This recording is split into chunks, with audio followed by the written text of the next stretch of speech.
ఈ మరింత సమాచారాన్ని మా కరెస్పాండెంట్ సంజయ్ రెడ్డిని అడిగి మరిన్ని వివరాలు తెలుసుకుందాం. సంజయ్ రెడ్డి, చెప్పండి, ప్రస్తుత పరిస్థితి అక్కడ ఎలా ఉంది? అది ఈ చిత్తూరు జిల్లాలో ఈ రోజు అంటే తిరుపతి సమీపంలోని శ్రీవారి మెట్టు అలాగే ఈతమాకులు కోన సమీపంలో 2 ఎన్కౌంటర్లు జరిగాయి. ఈ 2 ఎన్కౌంటర్లో దాదాపు 20 మంది ఎర్రచందనం సంబంధించిన కూలీలు చనిపోవడం జరిగింది. అయితే ఈతమాకుల కోన సమీపంలో 9 మంది, అలాగే ఈ శ్రీవారి మెట్టు ప్రాంతంలో 11 మంది స్మగ్లర్లు చనిపోయారు.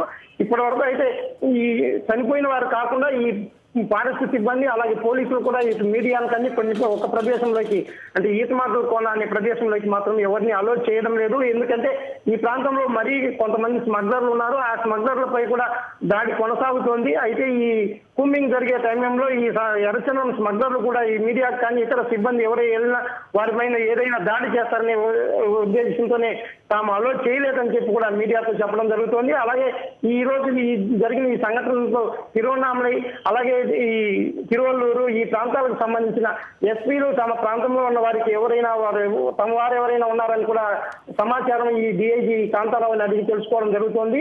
అయితే ఇప్పటి వరకు జరిగిన ఎన్కౌంటర్లలో ఇది చూస్తే ఈ పోలీసులు పక్కా ప్రణాళికతో కూంబింగ్ నిర్వహించారు. ఈ కూంబింగ్ నిర్వహించిన సమయంలో పోలీసులపై కానీ ఈ టాస్క్ ఫోర్స్ సిబ్బందిపై కానీ ఈ రాళ్ల దాడి జరగడంతో వీరు స్పందించి ఈ రాళ్ల దాడితో పాటు హరి సంజయ్ రెడ్డి, చెప్పండి, పోలీసుల దగ్గర వెపన్స్ ఉన్నాయి, ఆయుధాలు ఉన్నాయి, కేవలం రాళ్లు తీసుకుని వాళ్ళు ముందుగా ఎందుకు దాడి చేసినట్లు అక్కడ పరిస్థితిని కరెక్ట్ గా వివరించే ప్రయత్నం ఎవరైనా పోలీసులు చేశారా? మీరు వాళ్ళతో మాట్లాడడం జరిగిందా? పరిస్థితి ఉందా?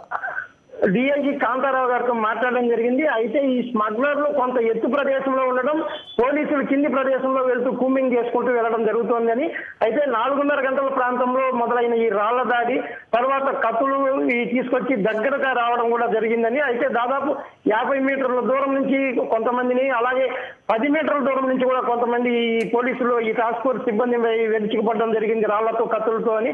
అయితే ఆ ప్రదేశంలో అంటే ఈ శవాలు పడున్న ప్రదేశంలో చూస్తే కొన్ని కత్తులు అలాగే రంపాలు ఇటువంటి కాయగూరలు వంటి కూడా వాళ్ళ చేతుల్లో నుంచి జారిపోయి పడిపోయినట్టుగా అక్కడ కనిపిస్తోంది. అయితే ఈ పోలీసులు చెప్తున్న సమాచారం ముందు వస్తే అంటే ఎటువంటి హెచ్చరికలు చేసినా వాళ్ళు కంట్రోల్ కాకపోవడంతో పాటు తమపై దాడి చేసి తమ సిబ్బందిని కూడా దాదాపు 8 మంది పోలీసులు అంటే ఈ టాస్క్ ఫోర్స్ అలాగే ఫారెస్ట్ కి సంబంధించిన 8 మంది సిబ్బంది కూడా గాయపడడం జరిగింది. కనీసం ఇప్పటికే అక్కడ గాయపడిన సిబ్బందిని కూడా ఆసుపత్రికి తరలించే పరిస్థితి అక్కడ లేదని తెలుస్తోంది. హరి, అయితే మంగాపురం వద్ద కాకుండా ఇంకా మరిన్ని చోట్ల కూడా ఇదే దాడులు జరుగుతున్నాయని కూడా తెలుస్తోంది. ఎన్ని ప్రాంతాల్లో ఈ విధంగా పరిస్థితి అక్కడ ఉంది? స్మగ్లర్లు ఇంకా ఎంతమంది ఉండొచ్చు?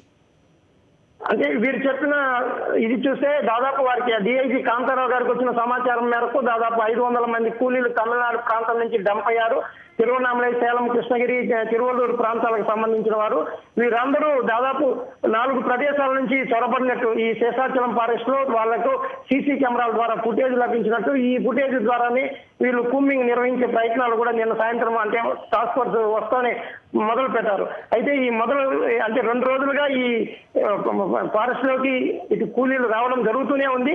ఈ టాస్క్ ఫోర్స్ సిబ్బంది రావడం లేట్ అయింది. నిన్న సాయంత్రం టాస్క్ ఫోర్స్ సిబ్బంది వచ్చిన తర్వాత ఈ కూంబింగ్ నిర్వహిస్తున్నారు. అయితే తెల్లవారుజామున ఈ టాస్క్ ఫోర్స్ సిబ్బందికి ఈ కూంబింగ్ నిర్వహిస్తున్న ఇటు ఫారెస్ట్ సిబ్బందికి కూడా వీళ్ళు ఈ ఎర్రచందనం కూలీలు తారసపడడం జరిగింది. అప్పుడే ఈ సిబ్బందిపై రాళ్ల దాడికి పూనుకున్నారు. హరి.